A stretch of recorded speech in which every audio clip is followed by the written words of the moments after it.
The threat that I worry the most about vis-a-vis Europe is not Russia, it's not China, it's not any other external actor. And what I worry about is the threat from within, the retreat of Europe from some of its most fundamental values, values shared with the United States of America. Now, I was struck that a former European commissioner went on television recently and sounded delighted that the Romanian government had just annulled an entire election. He warned that if things don't go to plan, the very same thing could happen in Germany too. Now, these cavalier statements are shocking to American ears. For years, we've been told that everything we fund and support is in the name of our shared democratic values. Everything from our Ukraine policy to digital censorship is billed as a defense of democracy. But when we see European courts canceling elections and senior officials threatening to cancel others, we ought to ask whether we're holding ourselves to an appropriately high standard. And I say ourselves because I fundamentally believe that we are on the same team. We must do more than talk about democratic values, we must live them. Now, within living memory of many of you in this room, the Cold War positioned defenders of democracy against much more tyrannical forces on this continent. And consider the side in that fight that censored dissidents, that closed churches, that canceled elections.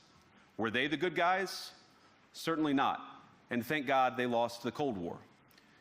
They lost because they neither valued nor respected all of the extraordinary blessings of liberty. The freedom to surprise, to make mistakes, to invent, to build.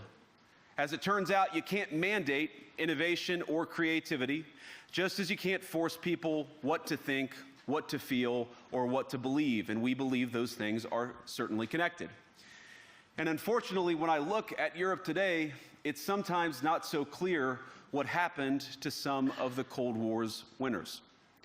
I look to Brussels, where EU commissars warn citizens that they intend to shut down social media during times of civil unrest the moment they spot what they've judged to be, quote, hateful content.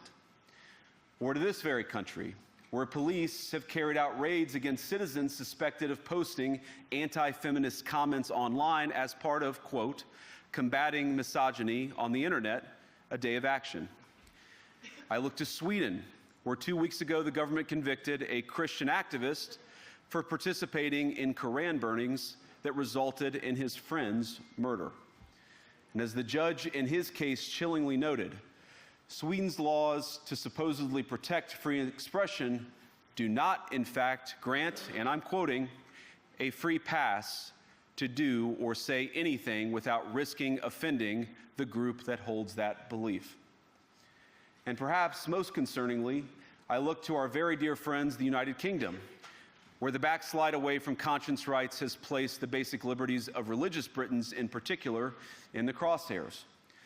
A little over 2 years ago, the British government charged Adam Smith Connor, a 51-year-old physiotherapist and an Army veteran, with the heinous crime of standing 50 meters from an abortion clinic and silently praying for 3 minutes. Not obstructing anyone, not interacting with anyone, just silently praying on his own. And after British law enforcement spotted him and demanded to know what he was praying for, Adam replied simply, it was on behalf of the unborn son he and his former girlfriend had aborted years before. Now, the officers were not moved. Adam was found guilty of breaking the government's new buffer zones law, which criminalizes silent prayer and other actions that could influence a person's decision within 200 meters of an abortion facility. He was sentenced to pay thousands of pounds in legal costs to the prosecution. Now, I wish I could say that this was a fluke, a one-off crazy example of a badly written law being enacted against a single person. But no, this last October, just a few months ago, the Scottish government began distributing letters to citizens whose houses lay within so-called safe access zones, warning them that even private prayer within their own homes may amount to breaking the law. Naturally, the government urged readers to report any fellow citizen suspected guilty of thought crime. In Britain and across Europe, free speech, I fear, is in retreat. And in the interest of comedy, my friends, but also in the interest of truth, I will admit that sometimes the loudest voices for censorship have come not from within Europe, but from within my own country, where the prior administration threatened and bullied social media companies to censor so-called misinformation. Misinformation like, for example, the idea that coronavirus had likely leaked from a laboratory in China. Our own government encouraged private companies to silence people who dared to utter what turned out to be an obvious truth. So I come here today not just with an observation, but with an offer. And just as the Biden administration seemed desperate to silence people for speaking their minds, so the Trump administration will do precisely the opposite, and I hope that we can work together on that.